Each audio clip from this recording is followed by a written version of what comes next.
I just want to say something about I've known Gerd now for 21 years. I joined his group in 2001. When I joined this group, I was completely naive. I had very little knowledge. I was a PhD student. And I joined a group that I didn't even realize what group I'm joining, to be honest. In the sense that I was never in an environment where in the same room individuals from so many disciplines sat together. I had in the room, I was a pre-doc at the beginning. We had an economist, biologist, historian, philosophers, uh, um, engineers like Konstantinos, mathematician, computer scientists, and the list goes on. I'm not sure if there's too many academic fields or schools that probably have not gone through the group. And when I joined and I was in this environment, ever since it seems just natural that this is how things are. Only to realize shortly after that this is completely now how things are. We live in isolation or academic isolation. And but thanks to Gerd, I was exposed to this wonderful idea of interdisciplinarity and the idea that you don't really identify by the discipline or things like that, by the problem. And you can, via that means, actually have a conversation, a useful, meaningful, and joyful conversation, almost with anybody from any field that might be interested in that. And I've been doing that ever since. So Gerd, first, thank you. Again, this is not really, as Gerd said to Prof, this is not really the way that things work, but it's been my second nature. And I'm very grateful for that because of that, I've been able to work with so many different individuals and do work in different fields. So, Gerd, forgive me for not, listing all your accomplishment. I think that this is the one of the most important things for me as far as my career that I've encountered so far. So, without further ado, Gerd, the mic is yours. Yeah. I will talk today about simple rules for running a research group. And I will talk about my own experience of having been a director of the ABC research group at the Max Planck Institute for Human Development for 20 years, and before, for several years, at the Max Planck Institute for Psychological Research in Munich. ABC, for those who don't know, stands for Adaptive Behavior and Cognition. Also, it has another meaning. It's the ABC, so the basics for going into a new field, namely taking uncertainty seriously and analyzing how people make decisions under true uncertainty. So before I start, so let's face the situation in which we are. More and more research is based on collaboration. And more articles have multiple authors. The question is, how can one generate a culture in a research group where collaboration can flourish? And before I explain my own intuition and my own heuristics, let me start with the peculiar situation of the Max Planck Institutes. So the Max Planck Institutes are Germany's success stories, and their success is not because everyone there is so much smarter than at the regular universities, but to a large degree by a set of simple heuristics that define the culture and allow innovation and progress. So the three most important are the following. The first is called the Harnack principle, named after the first president of the Max Planck Society, then still called the Kaiser Wilhelm Society. It means that you hire a person and hope the person creates a new field. That's very different from what most universities do, which define a field and then try to hire the best person they can get within the field. The Max Planck Society, its ideal is to do it the other way, to enable innovation, to find a real promising researcher, and then give the person all the resources to create innovation. That means a lot of trust. The second principle is risk-taking. Rather than trying to be the best one in a narrow, well-known area, the idea is take risks and go for innovation. To enable that, the director gets unconditional funding for the entire research group till the person retires. And so in my case, I had on average about 35 researchers, including graduate students, postdocs, and researchers at the level what would be in the US, assistant professor, associate professor, and the entire funding to do that. That requires enormous amount of trust.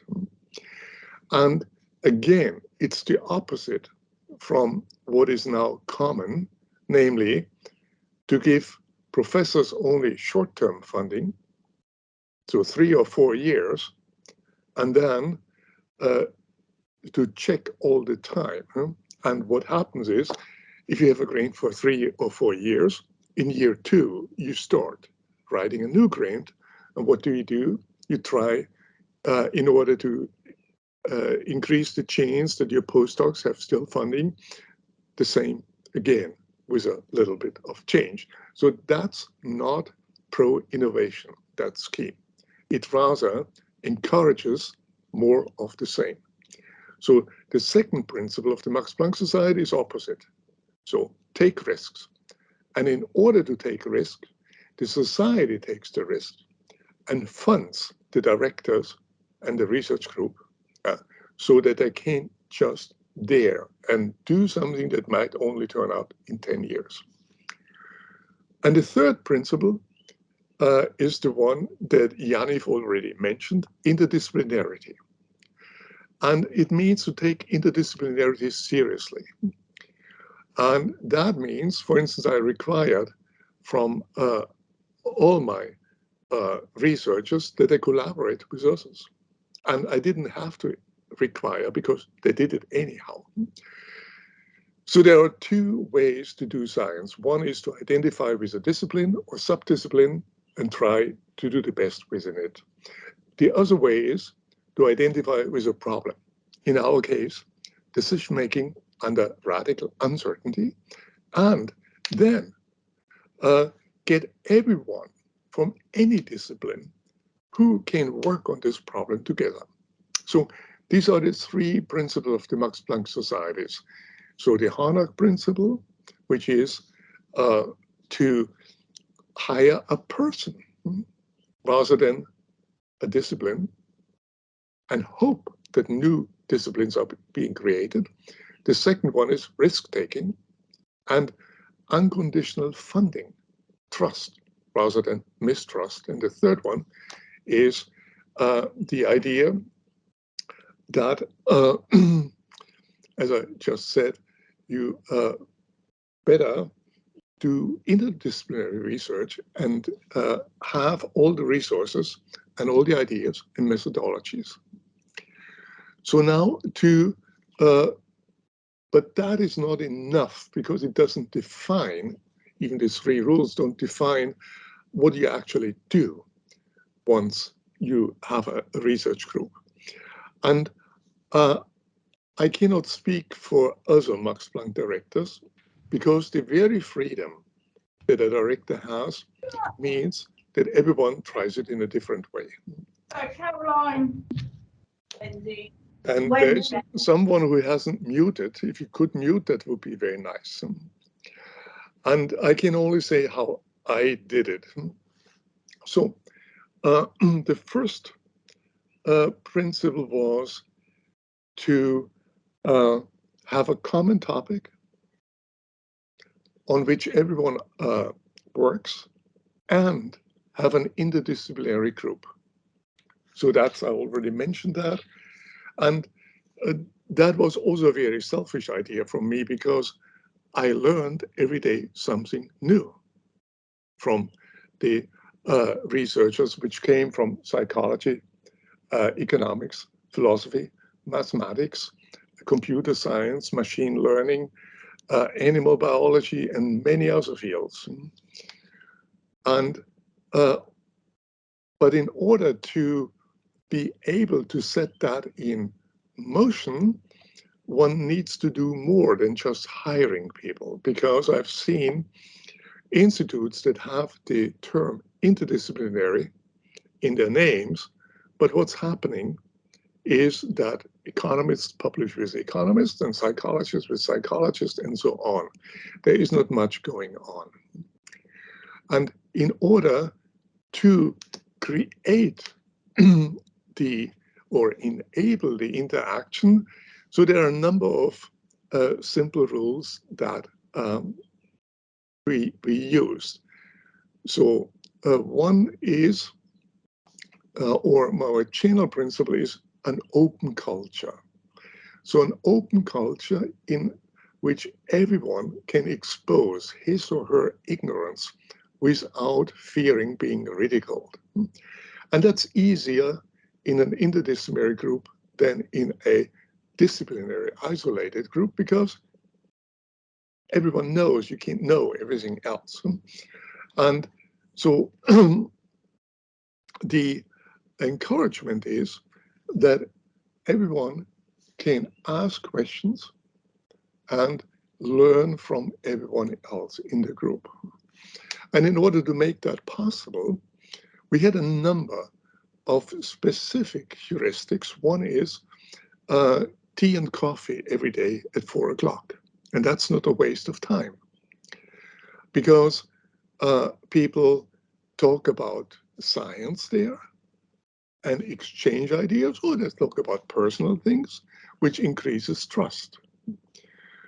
So, and it's very important not to have a rule that I, as a director, do not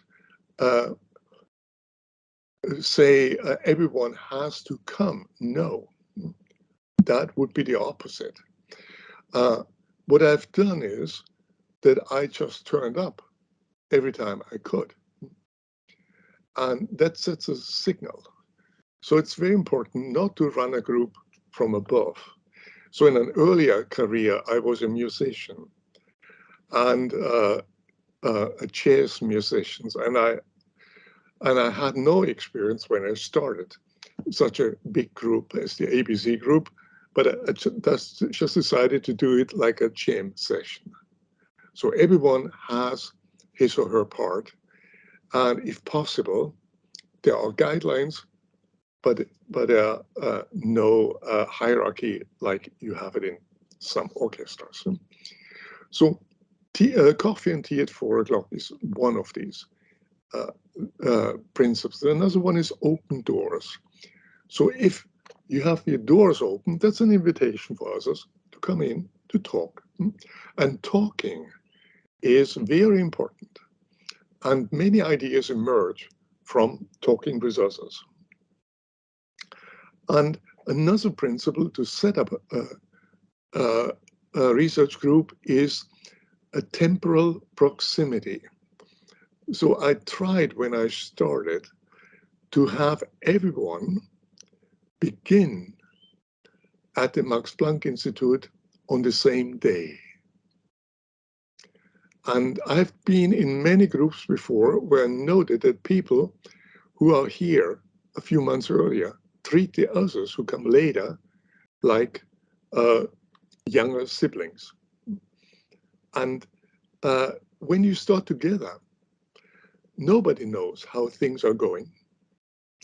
And that creates also a kind of group spirit where one has to go through and fight the administration, which is also overwhelmed by this kind of policy. But for the spirit of the group and science, it's a very important principle. It is also important to see that these heuristics don't work in every situation.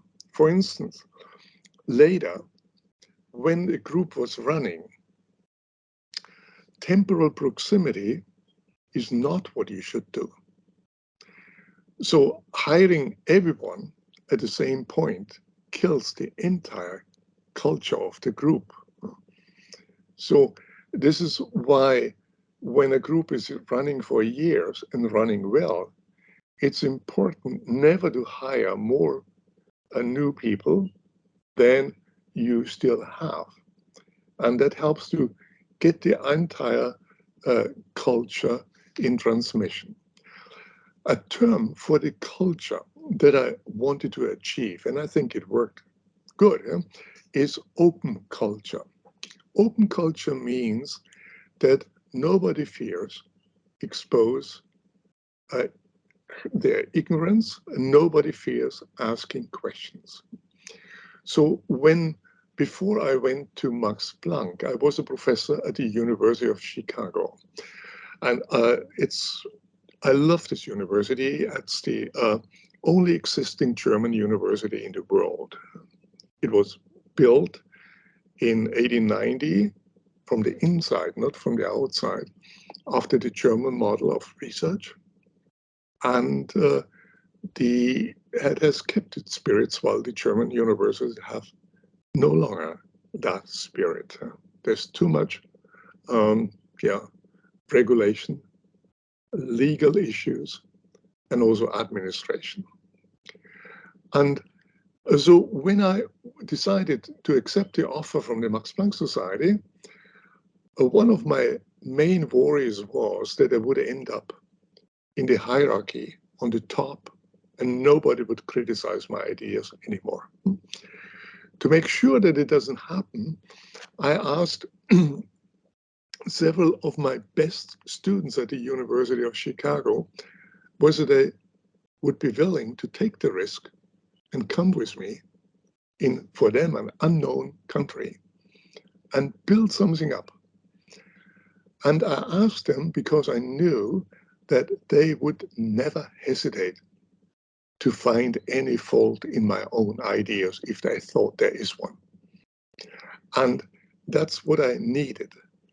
So people who criticize your ideas together with respect are the best researchers you can have and hope for. They are like bodyguards. They protect you against running astray with your ideas. And so all of them accepted, and that set a signal of the culture for the entire group. And that kind of open culture, which means that one can discuss ideas without any anxiety that one would violate a groupthink or anything like that, is very important. And another measure that helped us very much is it's important that a research group has at least one contrarian. A contrarian is a person who is not shy to criticize the director or to criticize the group if the contrarian thinks that there's something wrong with methodology or with the theory or with something else. It's important that a contrarian is a fact person, not a contrarian by ideology. And we had in our group a number of contrarians who were not shy to speak up and have an inner type of critique which protected everyone from when you give talks outside from being criticized because you already knew what the critique is. And when we hired people, and one of the the selection criterion was that if there were two, we are equal good, and one praised us, the ABC group, and the other one found something critical, we hired the critical person. And because of respect for contrarians. So these are some of the principles which one uses to run a research group. Let me repeat and summarize here. So the first one is to have a common topic, but people from different disciplines. So that's problem-oriented research, not disciplinary-oriented research. Second, create an open culture. That is a culture where everyone can learn without being anxious about saying something stupid. And also a culture of permanent critique. I still remember when we had hired people and or we had visitors and they listened to internal talks in ABC. Some of them were surprised how harsh the criticism within the group was. But then they noticed that helps everyone. And actually, the criticism was paired with a family atmosphere where everyone knew they can trust the others. And that enables real critique. So open culture is the second important achievement. The third one is, as I mentioned, temporal proximity. Try to start everyone at the same time, but don't do it later. And the first one is spatial proximity. Spatial proximity means try to have all people at the same floor and with open doors.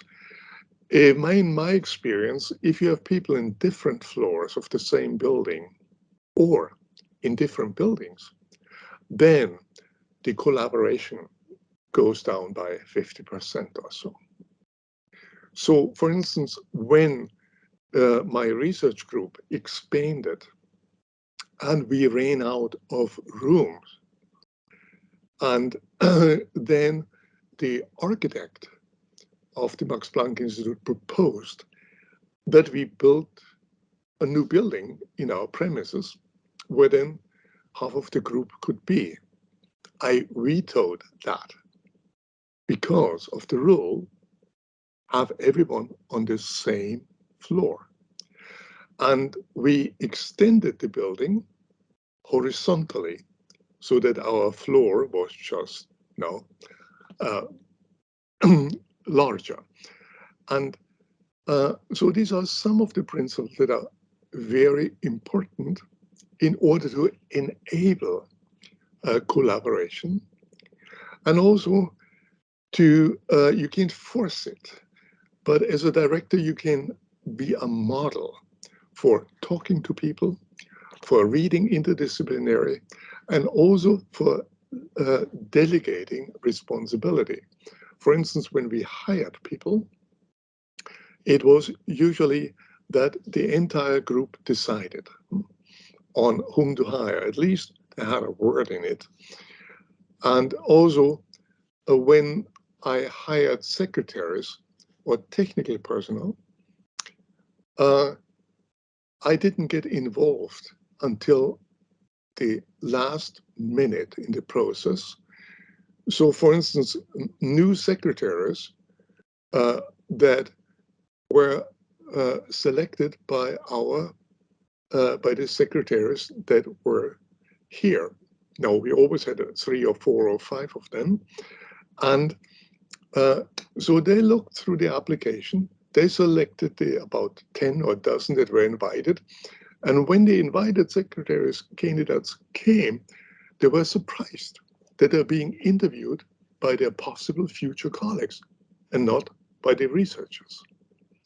And only when the secretaries had limited the choice set to 2 or 3, then I came in and made a final decision. But I knew that those who are in the choice set are all those where the chemistry is likely happening, and the secretaries would not hire someone who wants to do less work than themselves.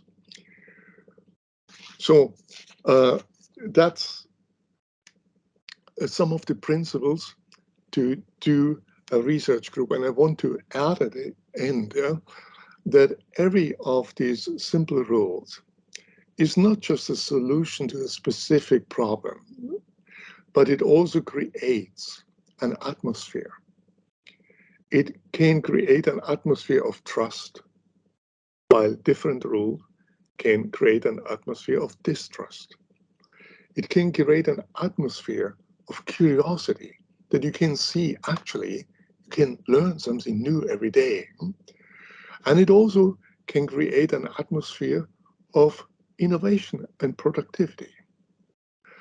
And I would recommend everyone to think about the own heuristics you use to structure your research life or to structure the life of a research group. Thank you for your attention.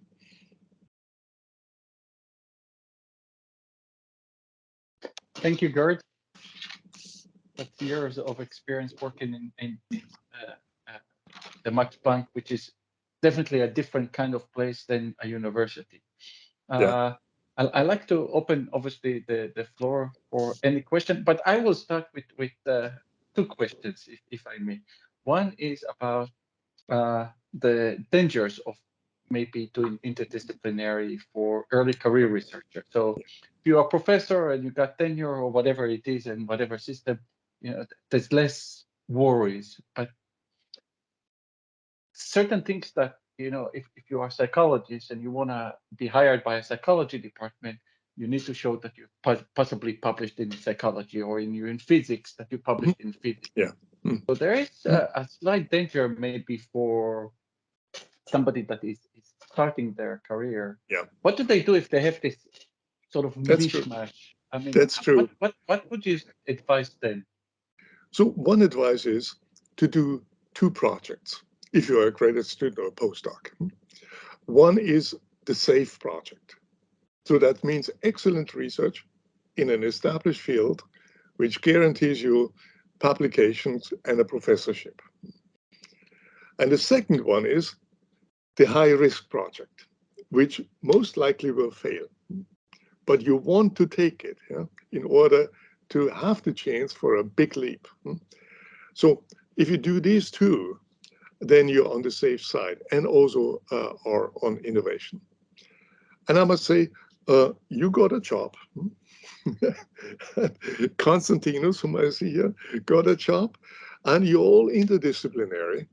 And also, despite the disciplinary blindfolders of many disciplines, or many departments, put it this way, you don't want to be there. You want to be somewhere where you have colleagues that are interested in a topic, and you want to learn. And it's your only life. Take risk.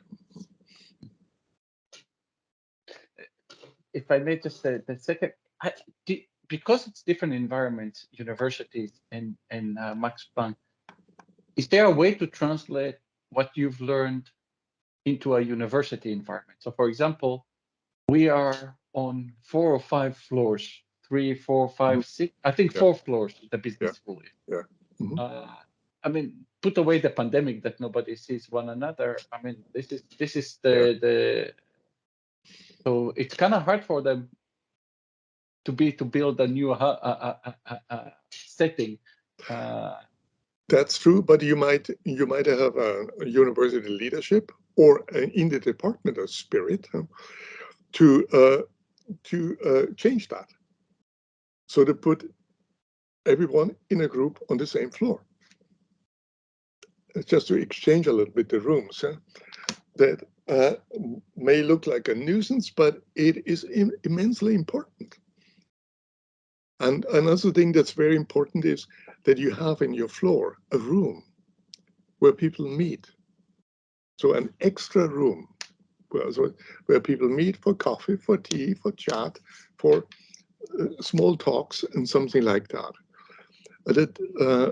I think you can do that at any university that has a spirit of innovation.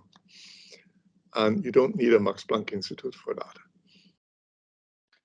Purav, I see your hand. Please. Thank you, Yaniv, and thank you, Gerd. This is so very interesting.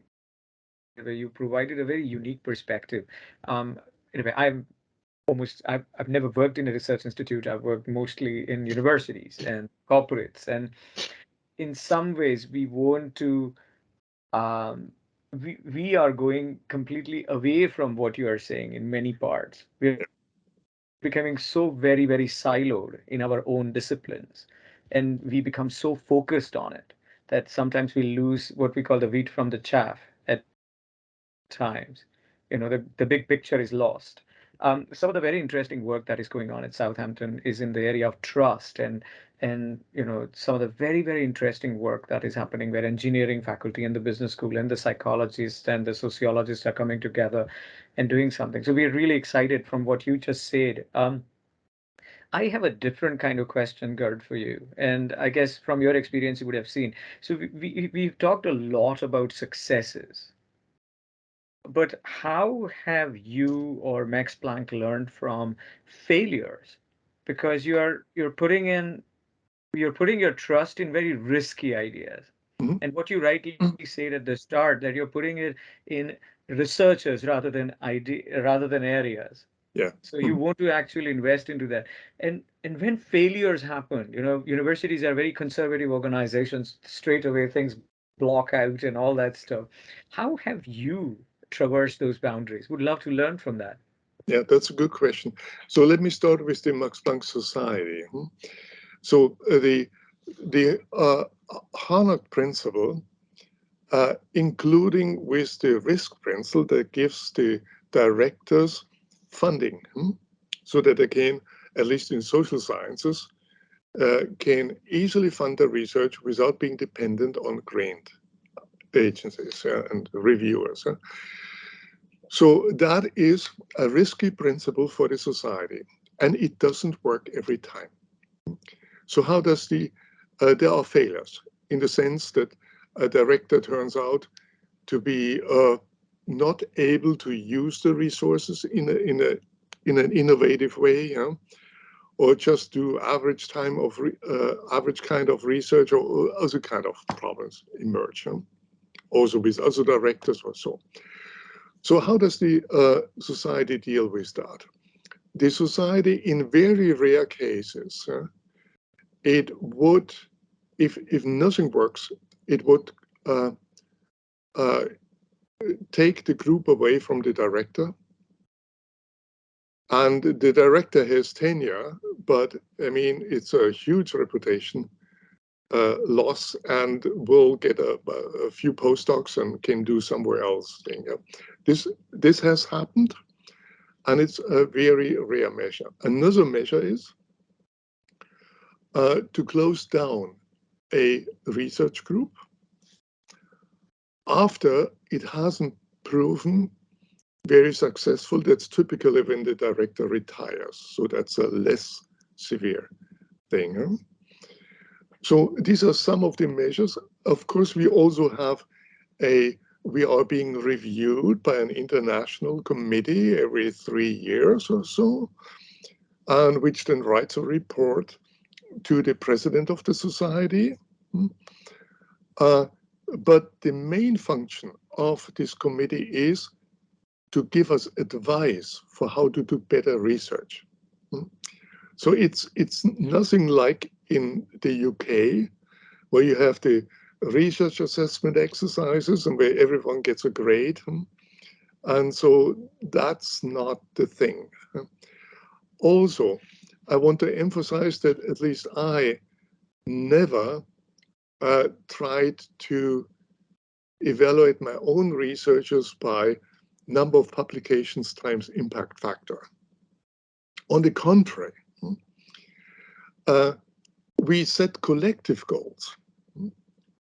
So, for instance, very early in the existence, we said, okay, we want to publish every year a paper in psychologists' most respected journal, the Psychological Review. This would be like the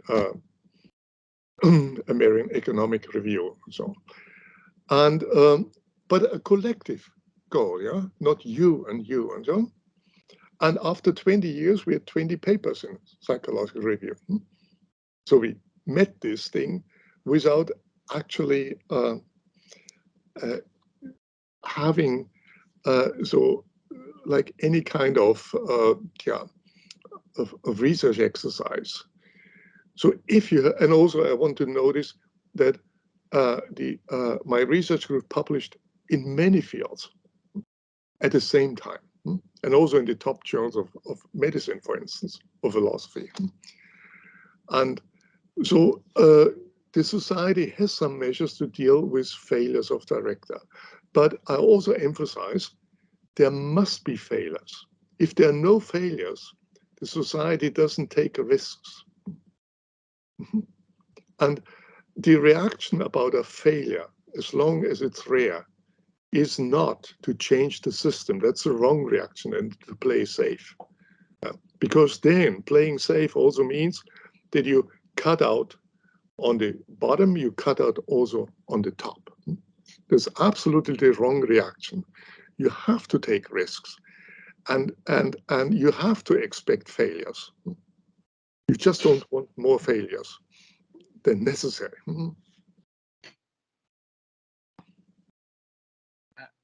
There's a question in the chat, but I mean, this is something for us to think about. How to improve our research culture, maybe in the business school, is to bring somebody from the outside that would not give us, tick boxing, like, okay, you did that, but somebody that will think, okay, these are your strengths. This is how I would, weigh. Okay, Gerd, you might hear from us again. You can hire a professional contrarian. Yeah. I mean, it's very important, the role of the contrarian. And so when I wrote this paper for the Chinese journal called Psych, where you can read more, and then the Times Higher Education read this paper, and they asked me to write a short piece about the contrarian. That's what they picked out. So I wrote to the entire ABC group, so about previous researchers, about 100 of them. Do you have a good story about how I could start that, about a contrarian? And then to my surprise, I had never imagined how many contrarians were in my group. Almost everyone outed him or herself as a contrarian, to the point that one of them wrote, Gerd, you were the contrarian in the group. There's a question in the chat about if you were to be critical, what are the less positive aspects of the structure, like the Max Planck Institute model? Yeah. The less positive aspects is that we're getting more and more administration, and more administration is growing, and legalization is growing. That has been one of the big advantages of the society, and it is fading away, in my judgment. And with the legal issues should be kept out of the university as far as possible. And if directors can no longer decide whom to hire and what, and there is no flexibility, but you always have to ask what are the rules, that's the wrong way to go. Thank you. Other questions?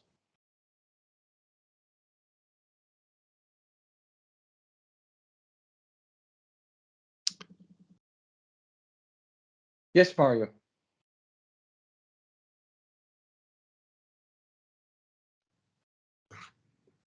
I think it was me. Can you hear me? Yes. Yeah. Oh, hello. Thank you very much for the very informative discussion. Recently, I've been working with groups in Canada, and in Canada, they are now being very proactive in equity membership on committees and decision boards. What are your views on this? Yeah. There's a conflict, yeah. I would rather think that something else is more important, namely think about a hiring committee for an assistant professor or associate professor or whatever. I've seen too often that there are too many people on the committee and too few who actually read what the candidate has written. So I would require for everyone who wants to be on a committee to actually spend a few days on the candidates and read. And I understand the issue about gender equality and equal representation, but by itself, it does not increase the quality of the outcome. We need to focus, I'm happy with that, but we need to focus on more specific criteria for the job. And here we have a development that is more and more geared towards counting number of publications multiplied by impact factor, rather than by actually reading what the person has found out. What are the ideas? What is the actual contribution? And that is a big enemy to science. So it's the development comes from the US. Ever more people who have saying are administrators, not scientists, and then we get this counting. I want to add that I'm a member of the Science Council of the ERC, the European Research Council, and where the British are still in. The situation is a little bit unclear, but you're still in. And we have now issued a directive to all those who write grants and all those who review grants that no impact factor must be in the grant application. Just to set signs that it's not about counting. And your paper can be a good one or a bad one, even if the journal is a good one. Thank you. Thanks. Welcome.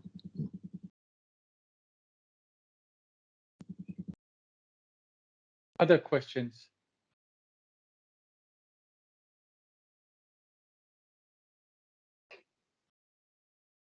I have a question in the chat box. Would you like me to repeat that?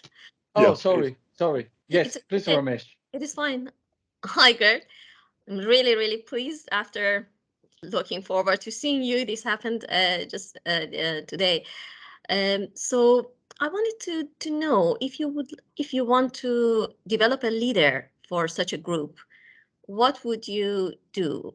Is that training? How much you care about you basically explore the personality and the previous performance? How do you develop a leader for such an environment? Yeah. Personality is always a kind of mystical concept. I would go with simple heuristics. There are rules that you can either intuitively find, and they define the climate. For instance, I know of colleagues who are Max Planck directors who have a regime of pressure, and they control the time the researchers spend. I never did that. So my intuition is always to carefully select the people and then trust. So the same principle that the Max Planck Society uses for the directors can also be used by the director towards postdocs. So select them carefully, explain the rules, and set up the environment, and then proceed with trust. Only if it doesn't work, then you have to get in and think about something new. And that happens too often that it doesn't work. Okay, yes. Thank you very much. Welcome. Konstantinos, before you ask the question, there's just one by Julia at the chat. How would your rules or ideas work for international and specially dispersed groups? So how would you bring, if you want to create a group that is dispersed and international, what would you do, Gerd? So, I mean, the ABC group was heavily international. So no, that is located in different places. Oh, that's I mean, located. Yeah. Then you have one thing that you don't have is spatial proximity. What you can still do is what we did also anyhow. We met every year on a retreat. No, the Max Planck Society had the fortune to have a castle, an own castle in beautiful Bavaria, but you don't need to be in a castle in Bavaria. You can go at some point. I think that physical proximity is for human beings who are social beings, very important. And you don't get it on what we now doing online, on Zoom or WebEx. It's not the quality that you have. So do everything to get these people together if you're spread over the world. Konstantinos, please. Yeah, we'll build a little bit on Ramesh's and Julia's question and also apply Gerd's lesson of being a contrarian. So push a little bit more about how to translate. The Max Planck Society has a lot of funding. The funding is only for research. In a way, the task is simpler. It's much harder, of course, to be excellent in anything than to just exist economically. But, there's one task. At universities, people would say, there are some things that simply have to be done. So someone has to be responsible for the research assessment exercise. Someone has to recruit the students for the master's program because that's our main source of income. So when you hire people, you don't hire a person necessarily because of who they are or what they think, but because they can get these 1, 2, 3 things done. That's what people would say. So what's the remedy? What's the response? Yeah, no, it is correct that a university has more and different tasks, and also is more dependent on income. So one of the great things about the Max Planck Society is that 90% of the funding comes from the government. So that's also something to think about, because it is the government gives anyhow lots of money over grants, and you could also in the UK create a few, not everything, a few more diversity, and put some institutes in that function like Max Planck. That would also be a healthy competition, Andy. But you're totally right. The more questions, so we don't have undergraduates, we have no graduate, we have graduate students at the Max Planck, and there is quite a lot of work, as you know, with them. So there is a kind of hands-on teaching, not so much formal teaching, but hands-on. Yeah. So you write papers together with your graduate students, you run experiments together, and so on. And yes, it's more difficult on a university, but that doesn't mean that a university couldn't use some of the principles, and we have seen a few which can be implemented, like everyone on the same floor, or 4 o'clock tea and coffee for the entire department, or a smaller unit. And there are quite a number of these principles that can be implemented. And one might also think whether one doesn't want to implement some of the more higher level principles of the Max Planck Society. So for instance, when I visited the Chinese Academy of Sciences for the first time, and I had a talk with the dean, and after saying niceties about hello and so on, the first question she asked me was a question that no dean or president of a European university has ever asked me. The question was, Professor Gigerenzer, explain me what we can do so that we will be as excellent as the Max Planck Institutes. That's an imitation heuristic, which many in Europe would never think because it's below their level, so they think. But it's one of the secrets why the Chinese quickly made up. And then, the moment they're better than we, they have to find also heuristics. So dare to imitate the good. Dare to imitate. Other questions?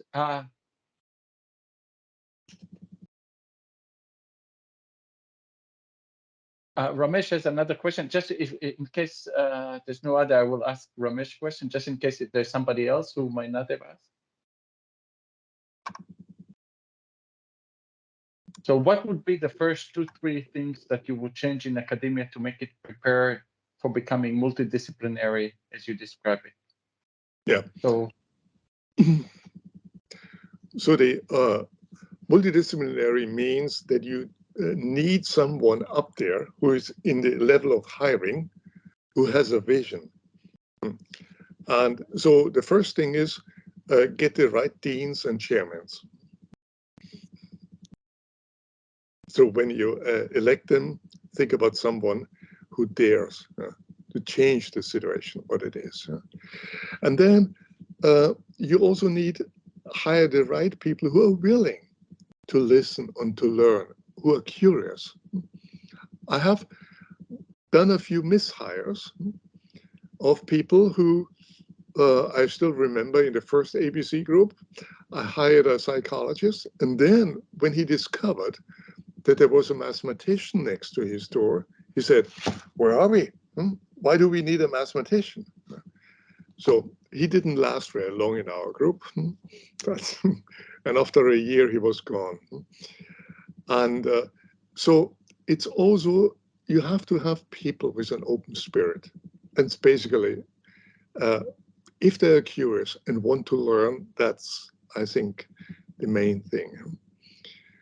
And then also, we need to have a better review system and journals that has improved. We have now many journals where people from various disciplines publish. It's changing. The situation is better. It's often the anxiety of researchers who think that they wouldn't get a job. But if you're smart, you always get a job. You may not get a job in every department, but as I said before, you may not want to be there. Thank you very much. It was very helpful. we have time maybe for one last question if somebody has.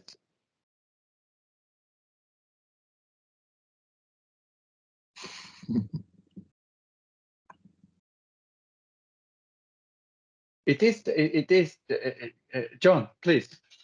Great. Thank you.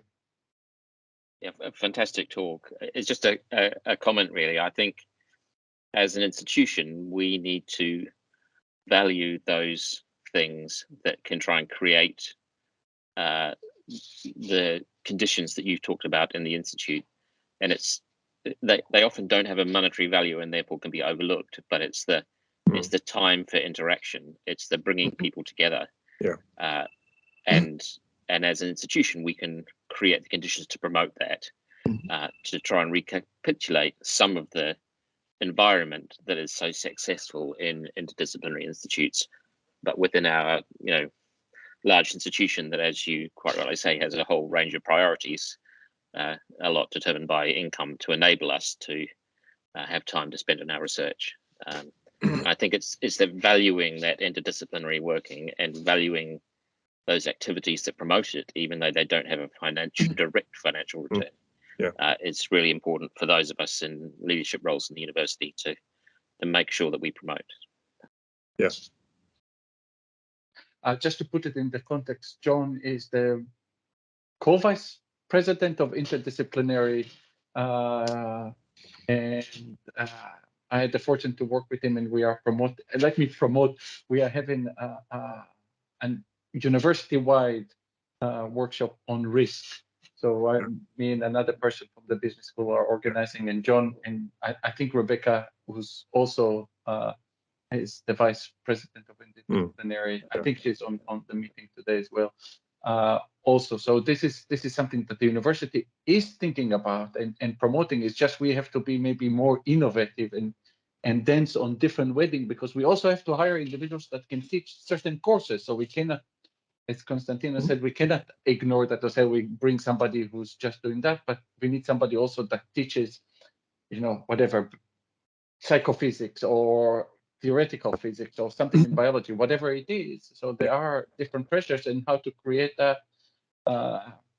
So I'm learning from John and Rebecca and trying to think of that and promoting that on.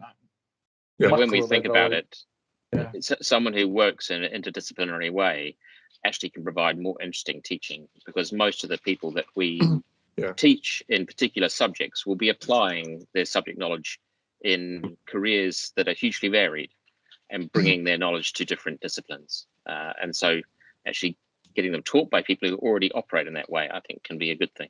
Yeah, no, I agree, John. I don't think the issue of the teaching is a hindrance to interdisciplinary. It's actually, so people like Yaniv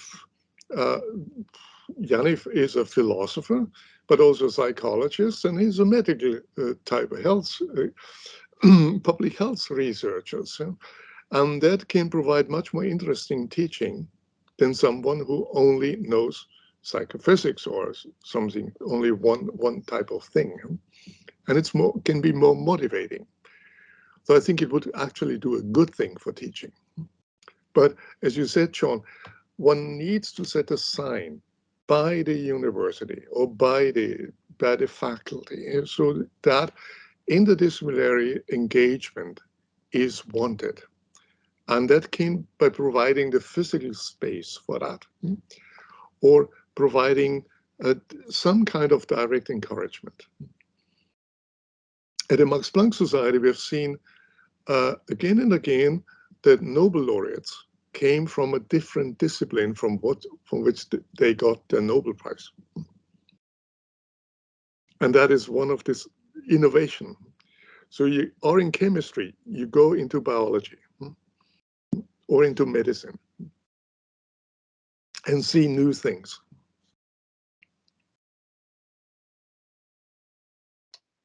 Great, thank you. Unfortunately, Emily, and we just ran out of time.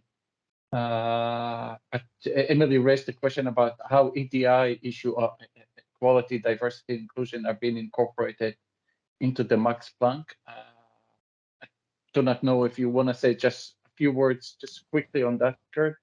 Diversity is very easy. We had people from everywhere on the world. You just hire good people. And also cultural diversity helps, because your own horizon is, particularly in psychology, is enlarged. So when Peter Todd was doing research on mate choice, and we had people from India who told him, that's not the way we do it. It's our parents who advertise online to find someone for us. And that's how most people do this. That just helps you to rethink your own preconceptions and see that decision-making is different in other places. So diversity is very important, both in mind, in culture, and discipline. Great. Thank you very much, Gerd, for the session and for giving me compliments. So I benefited twice. It doesn't happen often. So I'm really grateful for the time and for everybody who came. And maybe it will inspire more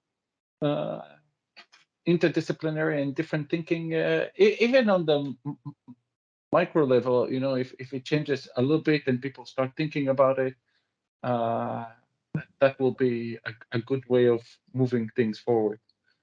Yeah, you're welcome. Yeah. So have a nice day. Bye, Konstantinos. Thank you, Gerd. It was good to see you. We'll meet in a couple of weeks, huh? Yeah, good. And of course, thank you for everybody who was here and people from CHEP that helped organize, Jed and Yvette.